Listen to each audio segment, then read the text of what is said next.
So the Leadership Consortium owes its name and its origin from the fact that a consortium is in essence a grouping and a collective of ideas and thoughts.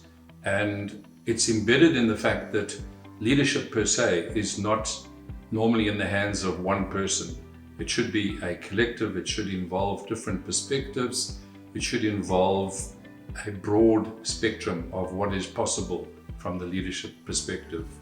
The Zenger-Folkman family of colleagues around the world represent a broad group of people who are playing in the leadership space. And our Australian colleagues, Terry Reynolds and Glenn Price, have done a magnificent job in putting together a set of podcasts that address the questions and the recipes within the Zenger-Folkman methodology. These podcasts represent step-by-step, short, bite-sized, normally about 3 to 4 minutes, ideas, concepts, and tips and tricks as to how we can build our extraordinary leadership. So our invitation is to enjoy these podcasts, squeeze as much value as you can out of them, and make it part of building your leadership stepway to extraordinary. The 10th podcast highlights the importance of leading organizational change for leaders. It is probably true to say that our typical style in South Africa has been one of command and control in the past.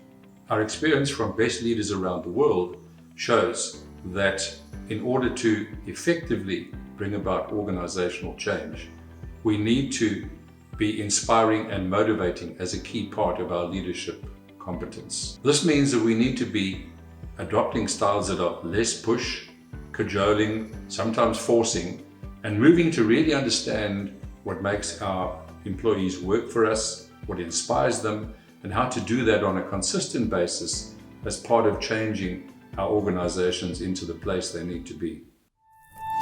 Welcome to the Leadership Digital podcast series with Glenn Price and Terry Reynolds. The ability to lead organizational change is the fifth tentpole of extraordinary leadership. The best leaders inspire people to rally around a change, while poor leaders have to push, cajole, or even threaten employees to accept that change. A turbulent business environment puts leaders to the test. Excellent leaders can turn a significant change into a pleasant journey, while poorly led change might be better described as a trip through hell. With most organizations today in a constant state of change, from dramatic growth to downsizing and restructuring, leaders must be able to skillfully shepherd organizations in a new direction. We're not talking about slight tactical shifts in current management processes or procedures.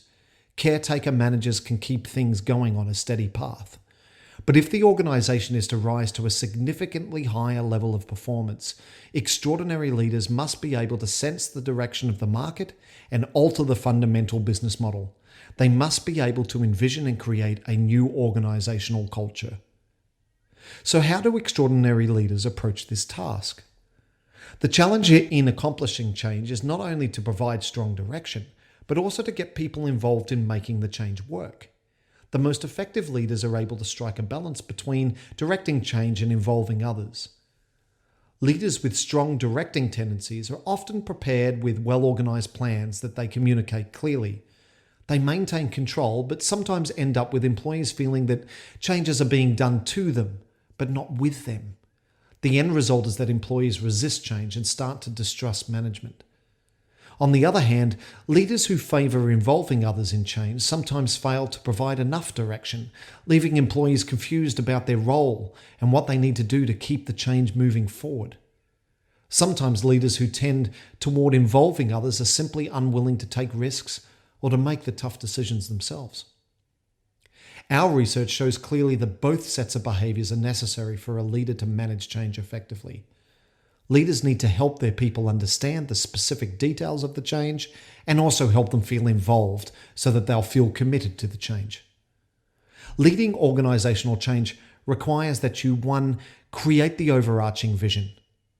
Using your knowledge of the external environment, determine which trends to pursue and which to ignore.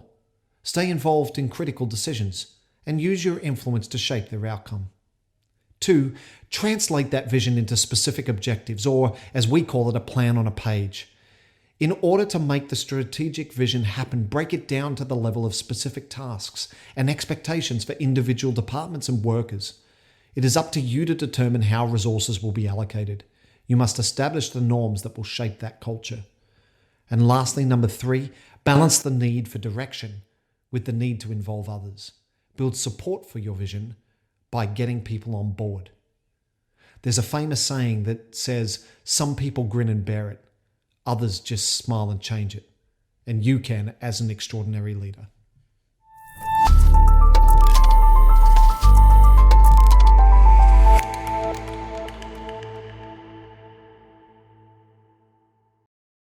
It's a pleasure to be able to share these thoughts and ideas with you, and hopefully be part of allowing you to adopt a journey where extraordinary leadership is an opportunity and a growth area for you and your teams.